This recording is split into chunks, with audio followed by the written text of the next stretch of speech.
Hey, listeners, happy Friday to you. I am so glad that you could tune in for today's episode of Mental Breakthrough.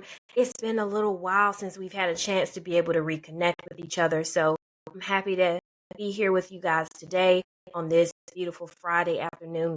And so thank you so much for spending the time here so that you can get your next mental breakthrough. I'm your host, Zandy Evans. Now, here on the Mental Breakthrough Show, we talk about pain points as a way of pushing past those places where sometimes we get stuck, stalling, or just stagnant within ourselves so that we can start to really unlock the best parts of ourselves, become that best self. And therefore, the way we do this is really talking about the things that is hard for us to sometimes talk about, finding ways to be vulnerable, and really just to become more aware of what's happening within ourselves. So this is your reflection half-hour time. So let's reflect, let's analyze what's happening in our life within ourselves, and let's bring it to the table today. Before we jump too far into things, I definitely want to throw my shout out to Built for Mental Wellness. So remembering, if you are ready to start your therapy journey, go ahead and grab your free 15-minute consultation by going to the website www.builtformentalwellness.com. If you're looking to work through areas of trauma, depression, anxiety, or even relationship issues, this is something that Built for Mental Wellness is able to help with. So reach out by calling 252-751-0243 or jumping on that website, builtformentalwellness.com, and clicking on that free 15-minute consultation. Now, one of the things that I really want to jump into today is just having a little bit of discussion about some of the disorders that we typically hear a lot about, but we don't always have a lot of information about, especially about how to help individuals that's really dealing with those types of things. And so one of the things that I want to make sure that we had a chance just to be able to talk through today is supporting our loved ones through depression. If you're experiencing depression, having a better idea of what you're looking at, what you're looking for, but also how do we really help? How do we support if we start to recognize some of those things? So just having a little bit of background, keep in mind that depression is not solely something that occurs from a biological standpoint. There are things that situationally in life can happen that prompt us into having those periods where we're a lot more sad, where we're feeling a lot more numb, or we're just not feeling as energized. And we've covered some of the different things that may happen throughout the course of our shows, such as burnout or grief. And so some of these things definitely can be situational, and you can find yourself experiencing some of those forms of depression. But what really is depression? So the first thing to understand is that depression is not just sadness. We really have to lay this foundation about what depression really is.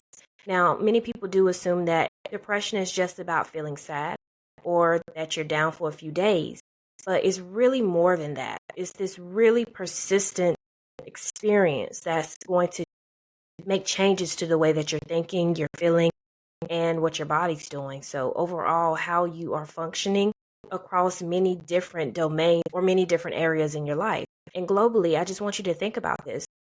There are more than 280 million people globally now that live with depression, because again, it's not only that it can be biological, that this piece happens for those types of reasons, but also because it can be situational. And so just think about maybe over the last decade, some of the things that has happened over time that really can impact people. Loss, grief, changes to a system, changes to a way of living, a way of being. And these things really can prompt us to have to stretch ourselves. And sometimes when we don't understand how to really stretch ourselves, then we can find ourselves in a period where the way that we think, we feel, and we believe does not always align or be congruent with the external world in the moment that where we're living in. And this really can't impact how you're functioning day to day, right? Now, some of the things that you might end up seeing with depression is this really consistent or persistent type of feeling like things just can't or won't get better, feeling very tired, not having a lot of energy. Sleep is not really great. So it's almost like you're not getting enough sleep, or you're sleeping too much, or when you sleep, it's just really not restful sleep. You can notice that being with your mood, that your appetite could change. either I'm eating to feel better, or I've noticed that when I don't feel as great, I'm not having an appetite at all. And a lot of times people sometimes describe their mood as just blah. Like it's not one type of feeling, but they don't hold interest. They don't have the same type of motivation that maybe they had once before. So it's almost a numbing that happens, that I'm not excitable about the things that are good that's happening, but I'm also not really experiencing things that I feel like that's not great. And so some of the things that the people in your life may see is this change within you, where you're pulling away from them. You're not as social. Your personality is not the same as it has been. Maybe there's a lot more doom and gloom. Maybe those hygiene habits or those cleaning habits truly have changed. I want everyone to really understand when we're talking about depression. Depression is not that someone's lazy or that they're weak and they just need to snap out of something.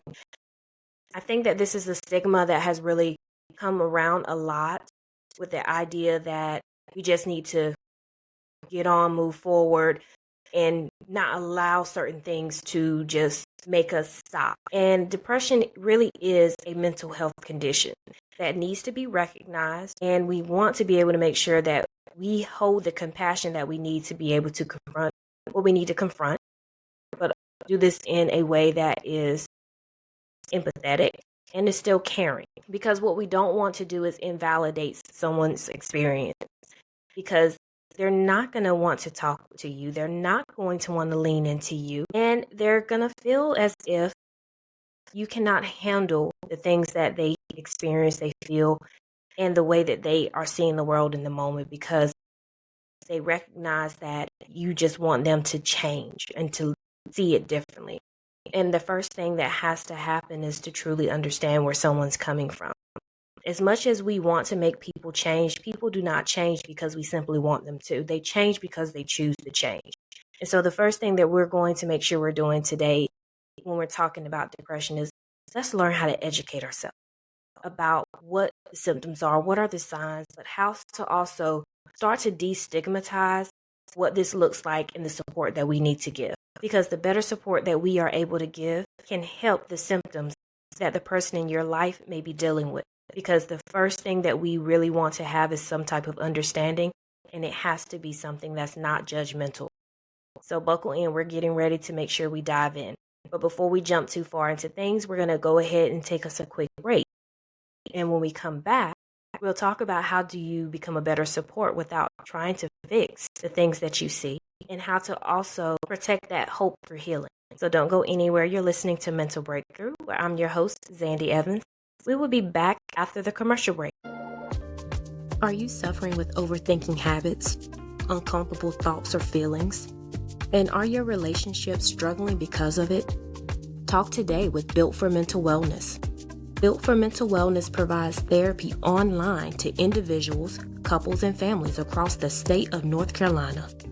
For more information, go to builtformentalwellness.com.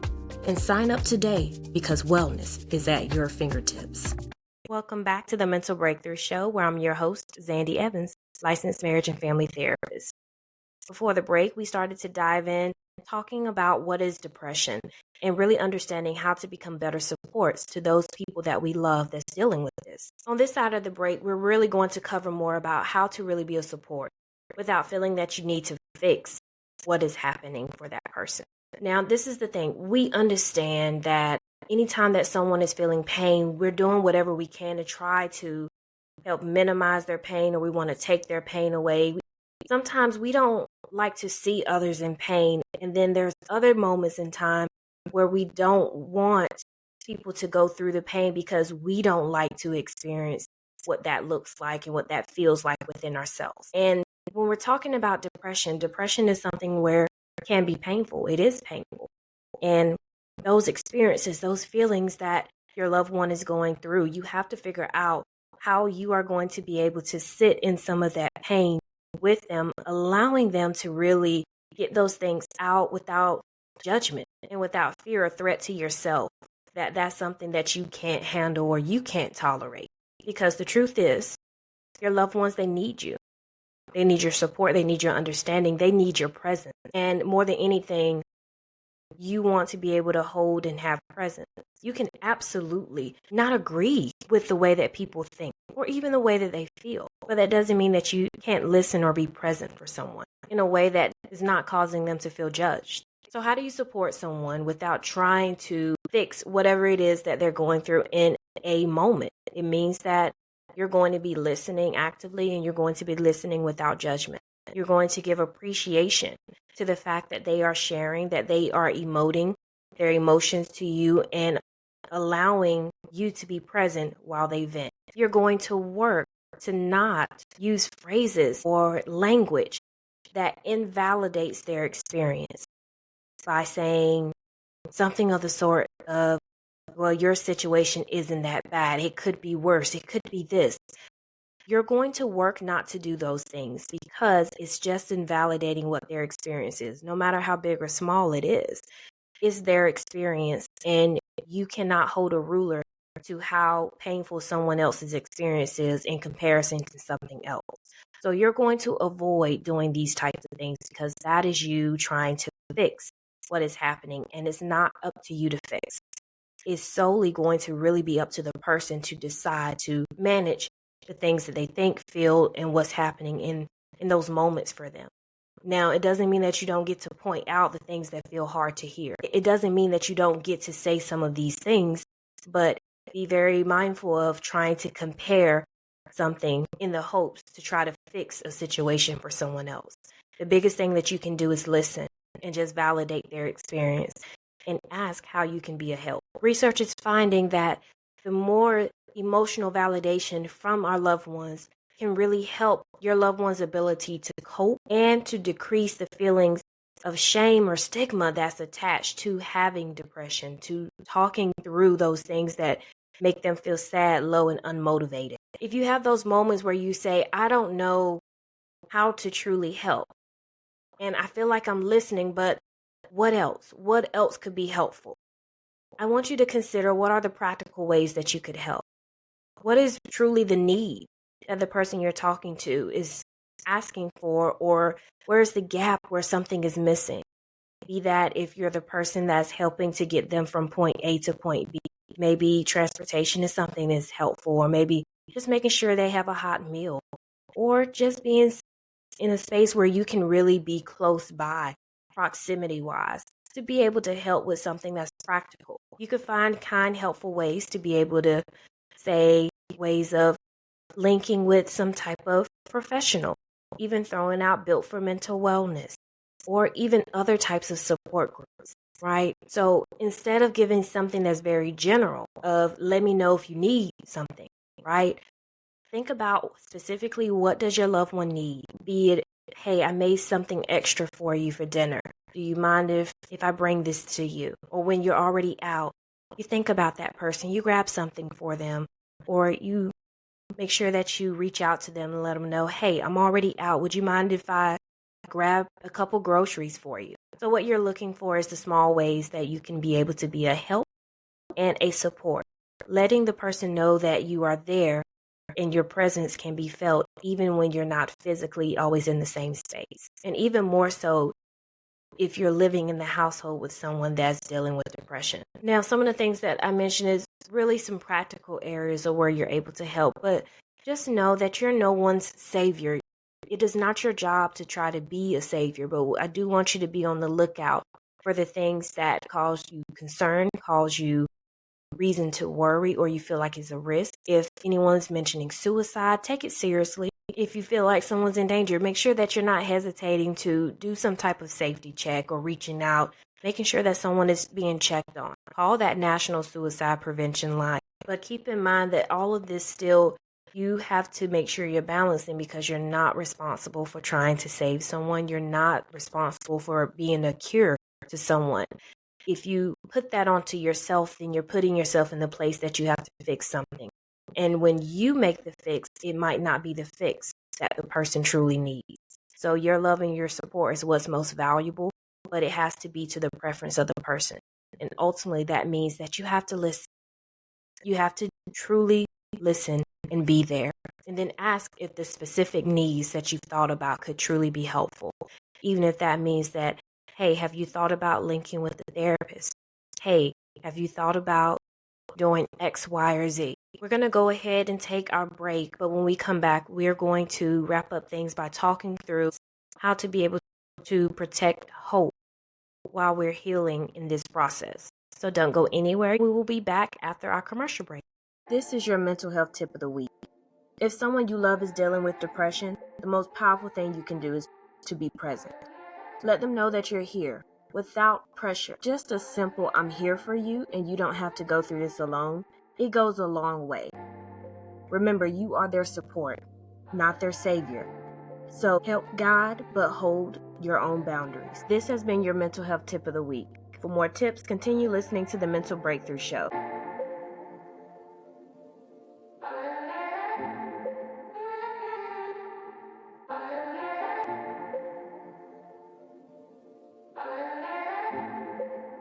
Yeah. Ain't nowhere we could be if two or three don't agree. If you and me don't evolve, yeah. You and me don't evolve, yeah. Ain't no plans out of sight.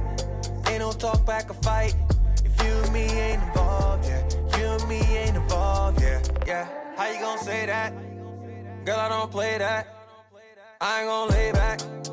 But you walk out my life, yeah. You know, girl, we go way back, yeah.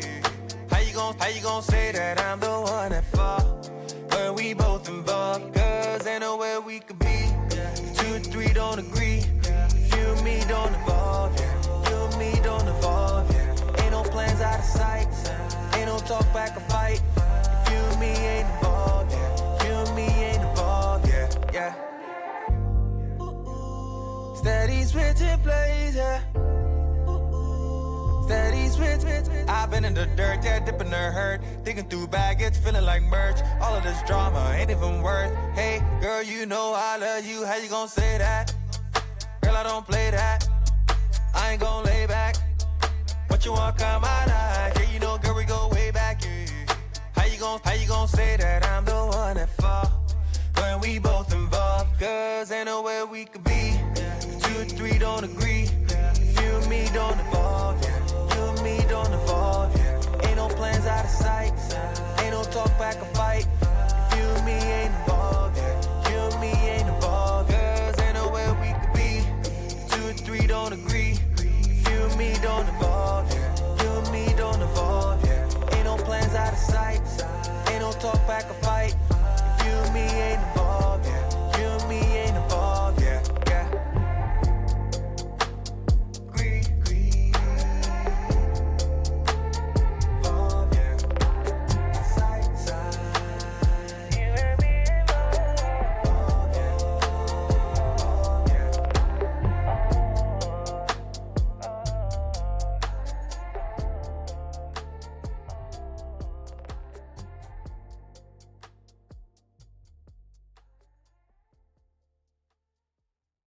Hey, welcome back to Mental Breakthrough. I'm your host, Zandy Evans.